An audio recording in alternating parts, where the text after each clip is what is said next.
नमस्कार, आयन भारत में आपका बहुत बहुत स्वागत है। आप देखना शुरू कर चुके हैं राष्ट्रपति विद अर्चना सिंह।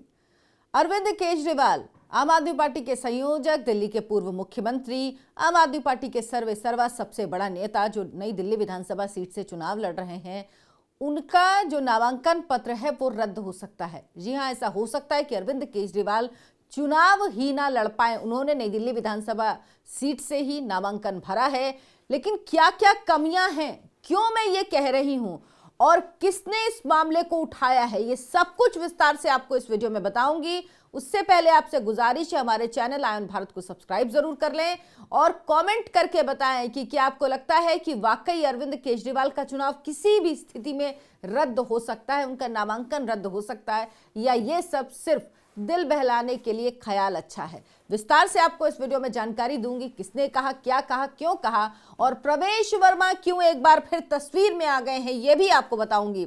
तो एक व्यक्ति हैं, एक एडवोकेट हैं साकेत गुप्ता, वो कह रहे हैं कि वो जो भाजपा के उम्मीदवार हैं नई दिल्ली विधानसभा सीट से प्रवेश वर्मा, उनके वो प्रतिनिधि हैं और उनके प्रतिनिधि के अनुसार उन्होंने अरविंद केजरीवाल के नामांकन पत्र पर आपत्ति दायर की है। आपत्ति दायर जो की है साकेत गुप्ता ने, उसमें क्या कहा है, मतलब ये समझिए कि प्रवेश वर्मा की तरफ से यह आपत्ति दायर की गई है अरविंद केजरीवाल के नामांकन पत्र पर। कहा गया है कि नई दिल्ली सीट से अरविंद केजरीवाल के नामांकन को फिलहाल होल्ड कर दिया गया है। अरविंद केजरीवाल को उत्तर प्रदेश का वोटर भी बताया है, नॉमिनेशन में आय समेत अन्य चीजों की गलत जानकारी दी गई है। यह कहा गया है कि अरविंद केजरीवाल ने वोटर को गुमराह करने का काम किया है, गलत जानकारियां दी हैं। जो 4 बड़े आरोप अरविंद केजरीवाल पर लगाए गए हैं वो कौन कौन से हैं, सबसे पहले आपको यह बताती हूं। रिटर्निंग ऑफिसर के सामने आपत्ति रखी गई है, जिसमें कहा गया है कि 2019-20 में अरविंद केजरीवाल ने अपनी आय 1,57,823 रुपए दिखाई है, जो मासिक 13,152 रुपए है। यह पूरी तरह से गलत है, सरासर झूठ है। विधानसभा के दस्तावेज के अनुसार हर मुख्यमंत्री को रोजाना 20,000 रुपए वेतन और 1,000 रुपए का दैनिक भत्ता मिलता है। जो जानकारी अरविंद केजरीवाल ने अपने नामांकन पत्र में दी है वो न्यूनतम वेतन अधिनियम का भी उल्लंघन है। इस तरह से वो मतदाताओं को गुमराह कर रहे हैं।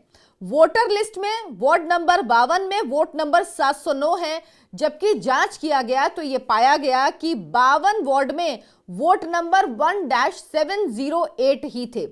दूसरी बात, इनका जो वोट है अरविंद केजरीवाल का वो 1307 वार्ड नंबर 105 चांदनी चौक में रजिस्टर्ड है, और ये आज भी रजिस्टर्ड है चांदनी चौक में।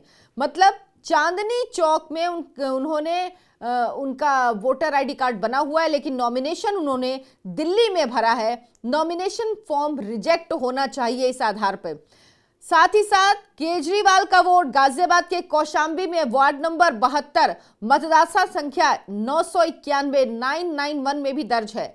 यूपी में रजिस्टर्ड है जो मतदाता, वो दिल्ली में चुनाव कैसे लड़ सकता है, ये सवाल उठाया गया है। नॉर्थ एवेन्यू पुलिस स्टेशन में गंभीर धाराओं के तहत अरविंद केजरीवाल के खिलाफ 3 मामले दर्ज हैं। उन्होंने इस बात की जानकारी थी, फिर भी उन्होंने अपने नामांकन हलफनामे में ये जानकारी नहीं दी।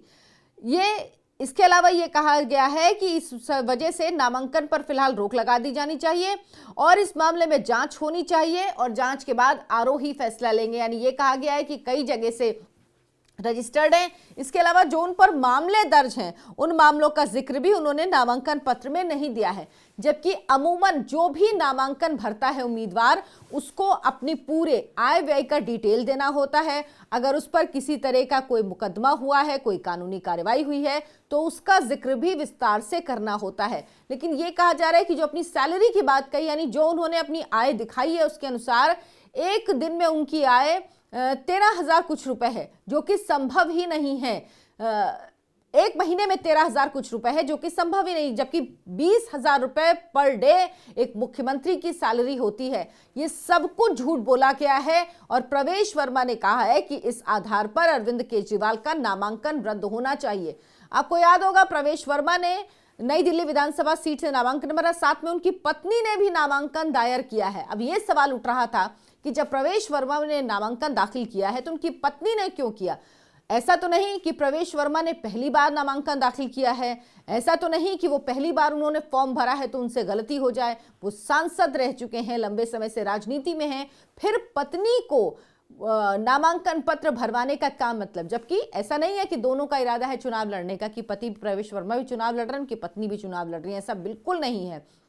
ये सिर्फ एक सेफ्टी के तहत, एक प्रिकॉशन के तहत कराया गया कि अगर कहीं से किसी भी तरह ऐसा होता है कि प्रवेश वर्मा का जो नॉमिनेशन फॉर्म है वो खारिज हो जाए, उसमें कुछ गलतियां निकल आए, तो उसके बाद उनकी पत्नी वहां से चुनाव लड़ पाए। इसीलिए ये कोशिश की गई है, उनकी पत्नी को भी वहां से पर्चा भरवाया गया है। लेकिन सवाल ये उठ रहा है कि अरविंद केजरीवाल ने क्या वाकई झूठ बोला?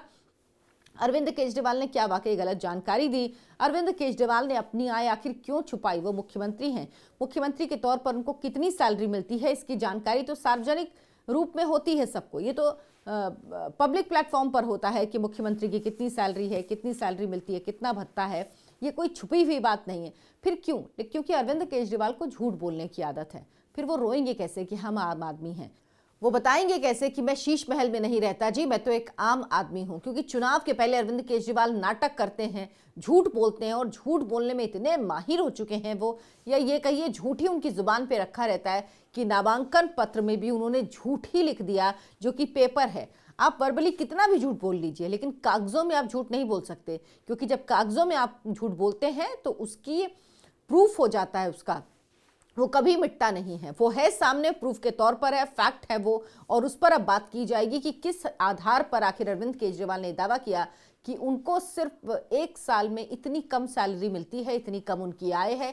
इसका आधार आखिर क्या है ये उन्होंने नहीं बताया। लेकिन एक व्यक्ति जो दिल्ली में राजसी जिंदगी जी रहा था, एक व्यक्ति जो शीश महल में रहता था, एक व्यक्ति जो बड़ी बड़ी गाड़ियों के काफिले में चलता है, एक व्यक्ति जो कब्ज आम से बेहद खास हो गया, बल्कि ऐशो आराम की जिंदगी की उसको आदत हो गई, उसे खुद पता नहीं लगा, या उसे पता था, वो जानता था, वो छुपा रहा था, लोगों के सामने नाटक कर रहा था। लेकिन अब अगर इस मामले पर चुनाव आयोग कदम उठाता है तो अरविंद केजरीवाल मुश्किल में पड़ जाएंगे। क्या चुनाव आयोग इस मामले पर कार्रवाई करेगा? और अगर उनके नामांकन पत्र में इस तरह की गलतियां हैं, खामियां हैं, झूठ बोला गया है, गलत बात कही गई है, तो इस पर क्या कानूनी कार्रवाई की जाएगी, ये देखना होगा। आपको अगर हमारा वीडियो पसंद आया हो तो लाइक करें, शेयर करें, हमारे चैनल आयन भारत को सब्सक्राइब जरूर कर लें। धन्यवाद, नमस्कार।